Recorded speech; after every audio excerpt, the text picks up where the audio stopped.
सूर्यास्त के बाद, कुबेरी के टाइम पर ये नहीं करना चाहिए। नाखून नहीं काटने चाहिए, बाल नहीं धुलने चाहिए, छोर कर्म नहीं कराना चाहिए। क्यों नहीं करना चाहिए? आयुर्वेद कहता है कि तुम्हारी चंद्र नाड़ी और सूर्य नाड़ी दो नाड़ियां हैं, इसलिए आयुर्वेदाचार्य हमेशा यहां हाथ लगाता है और देखता है धक धक धुक धुक, धक धक धुक धुक, धक धक धुक धुक। एक सूर्य की, एक चंद्रमा की, एक सूर्य की, एक चंद्रमा की है, सूर्य की आई, चंद्रमा गई, चंद्रमा नहीं आ रहा, चंद्रमा नहीं आ रहा, सूर्य आया, चंद्रमा गया, चंद्रमा कमजोर है। मतलब अब तुम्हें विलायक बताएगा, इन दो नाड़ियों से वो तुम्हारी वात, पित्त और कफ को समझेगा और तुम्हारा इलाज करना शुरू कर देगा। तो भैया ये दो नाड़ियां हैं सूर्य और चंद्र की। जो काम सूर्य नाड़ी में होता है वो चंद्र नाड़ी में नहीं होता, जो चंद्र नाड़ी में होता है वो सूर्य नाड़ी में नहीं होता। सूर्य के रहते रहते अगर आप अपने घर की गंदगी निकालते हैं तो आपके लिए शुभ है। चंद्रमा के आने के टाइम पर अगर आप अपने घर से गंदगी निकालते हैं तो आपके लिए अशुभ है। क्यों? जिस चीज को तुम गर्म करते हो, कभी गर्म पानी में थोड़ा सा वो नील या कोई भी रंग डालने की कोशिश करना, फट से मिल जाएगा। और ठंडे पानी में डालना बहुत देर से मिलेगा। गर्म पानी में चीनी डालना जल्दी मिल जाएगी, ठंडे पानी में चीनी डालोगे बड़ी देर घोटते रहोगे फिर भी नहीं मिलेगी। खूब ठंडा पानी करो, फिर चीनी मिलाकर दिखाना, करते रहो, रगड़ते रहो, रगड़ते रहो, लगे रहो, लगे रहो, लगे रहो, लगे रहो, लगे रहो, लगे रहो, नहीं मिलेंगे हम तो भैया। ठंडी चीजों में और गर्म चीजों में एक बड़ा अंतर है।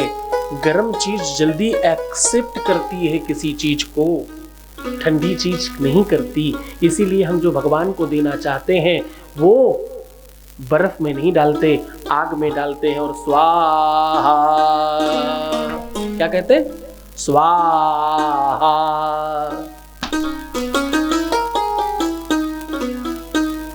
स्वाहा करते हैं अग्नि में, तपन में, गर्मी में। जब तुम साधना करते हो तो उसको क्या कहते हो? कहते हो तपस्या कर रहे हैं, तप रहे हैं, गर्म हो रहे हैं। मेहनत करते हो तो क्या होता है? कर्माहट आती शरीर में और आप का पसीना बाहर होता है। एसी में भी पसीना आता है क्या? आता है। शरीर एसी में चीजें बाहर करता है क्या?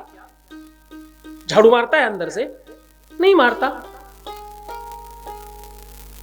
गर्मी में अंदर से बाहर चीजें की जाती है, ठंडी में नहीं। तो तुम सूर्य के रहते हुए अंदर की चीजें बाहर करना प्रकृति सिखा रही है। ऐसे हजार बातें हैं। उदाहरण में शौर कर्म नहीं करना, नाखून नहीं काटना, बाल नहीं धोना, झाड़ू नहीं लगाना, और एक काम नहीं करना सूर्यास्त के बाद। सूर्यास्त के बाद किसी को कुछ भी लेन देन नहीं करना। उधार लेना और उधार देना ये दोनों शास्त्र के विरुद्ध हैं, खासतौर से सूर्यास्त के बाद। लोग शाम को पैसे नहीं देते, देते नहीं देते। शाम को सूर्यास्त के बाद किसी को बोलो भाई वो सिंदूर दे दे, दुकानदार देगा? दुकानदार देगा? नहीं देगा। सूर्यास्त के बाद सिंदूर क्यों नहीं देता? क्या बात है? वही कहता है सिंदूर सौभाग्य का पूरक है। सिंदूर तुम्हारी भाग्य का, तुम्हारे सुहाग का पूरक है। सिंदूर पारिवारिक वृद्धि का कारण है। सिंदूर प्रकृति को उसके निर्माण में सहयोग करने की भावना का नाम सिंदूर है। सिंदूर दो आत्माओं के मिलन का सूचक है। और हमने कहा ना, सारे शुभ काम सूर्य नाड़ी में करने चाहिए। सिंदूर का बड़ा महत्व है।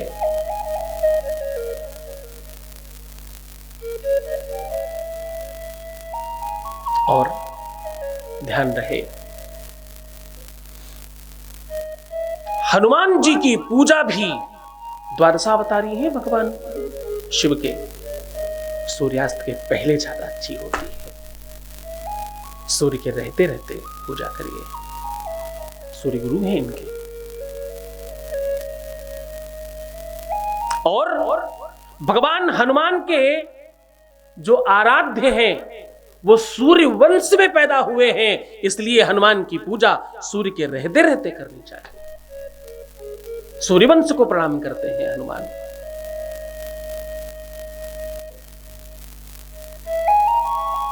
जब बूटी लेने जा रहे थे तो हनुमान ने सूर्य से कहा, देखना प्रभु, संकट तुम्हारे वंश में है, निकल मत आना सवेरे, जल्दी, हम जब वापस आ जाए तभी आप बाहर आना आप।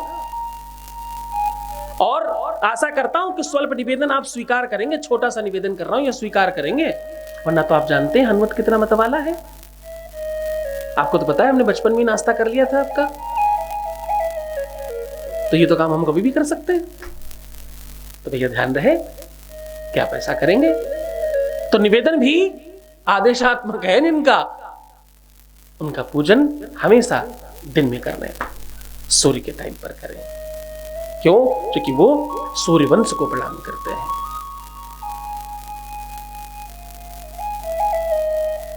सूर्यास्त के बाद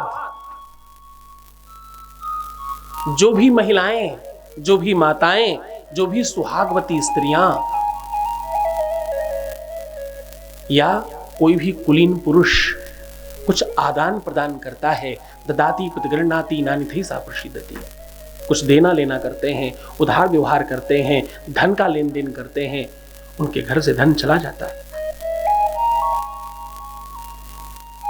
और यह दुर्भाग्य का सूचक है। ऐसा नहीं करना। और सूर्यास्त के बाद एक और खास बात, सूर्यास्त के बाद कम से कम एक लग्न यानी 2.5 घंटे तक, ध्यान से समझना, सूर्यास्त के पश्चात एक लग्न यानी कम से कम 2.5 घंटे और शारीरिक संसर्ग नहीं करना चाहिए। ऐसा करने वाला पुरुष नपुंसक हो जाता है और स्त्री बांझ हो जाती है। प्रमाण है इसके। सूर्यास्त से लेकर अगले 2.5 घंटे यानी पूरी की पूरी एक घड़ी, पूरी की पूरी एक लग्न संसर्ग नहीं करना चाहिए।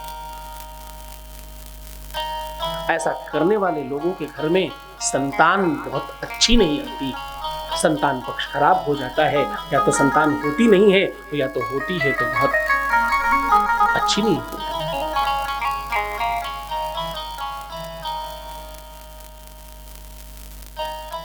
मूर्ख संतान होने की बड़ी संभावना बनती है। जिन लोगों के बच्चे थोड़े बुद्धि से कुंद हैं या जिन लोगों की संतानें शारीरिक और मानसिक तौर पर अच्छी नहीं जन्म ले रही हैं या नहीं ली हैं, बहुत ध्यान से करना, निवेदन कह के कर रहा हूं, ध्यान से सुनना। जिन लोगों के घर में बच्चे कदाचित शारीरिक रूप से पुष्ट नहीं पैदा हुए, किसी भी अंग प्रत्यंग में कोई दोष है, कोई भी दिव्यांग पैदा होता है अगर आपके घर में, किसी का भी विवेक, बुद्धि का बल या कोई जन्म से बड़ी बीमारी लेकर अगर बच्चा जन्म ले रहा है तो आप हमेशा इस बात का ध्यान रखना कि कहीं न कहीं आपसे कोई गलती सूर्यास्त से लेकर एक घड़ी तक हुई है, एक लग्न तक हुई है, उसका परिणाम है। या तो ऐसे समझिए और या तो ऐसा समझिए कि ऐसा नहीं करना चाहिए, ऐसा करने से ऐसी संतानें होने की संभावना बढ़ जाती है। ऐसी संतान होने के और बड़े कारण हैं, लेकिन ये सबसे बड़ा कारण है। ऐसी संतान होने की संभावनाएं बहुत ज्यादा बढ़ जाती है। और एक बात,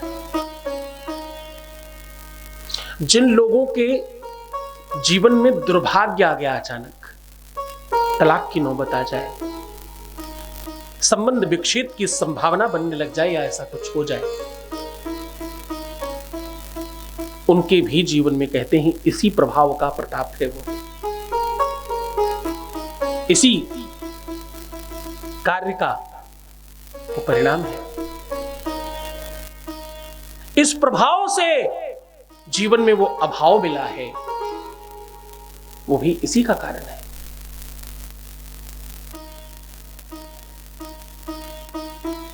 तो ध्यान रहे, सूर्यास्त के बाद इन सब नियमों का आप पूरी तरह से पालन करें।